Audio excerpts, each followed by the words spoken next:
bismillah. Sëriñ Tuubaa xaadalahu llaahu maxtaaruluhu nee na yelluti kenn muy sàkku ngërëmal mbindéef bàyyi merloo sunu borom mi nga xam ne moo bind mbindéef yi daa di wax ne yàlla akob yonanteem ñoo gën a yey ci nga gërëm loo leen ci mbooleem nit ñi. daa di nettali xadis boo xam ne nag yonante bi alayhi salaatu wasalaam moo ko wax daa di wax ni defil topp mel ni mbindéef ci ak mooy yàlla.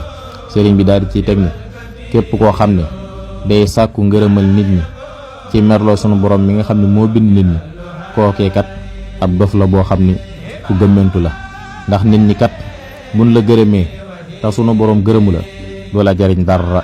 kon nag jéngal bàyyi fi ngërëmal nit ñi te dem wuti ngërëmal yàlla, ndax sunu borom bu la gërëmee kenn du la mën a lor. sunu borom bu la gërëmee képp koo xam ne da laa mere ngir bàyyi gi nga fi bàyyi ngërëmam dem sàkku ngërëmal yàlla loolee du la wàññi dara.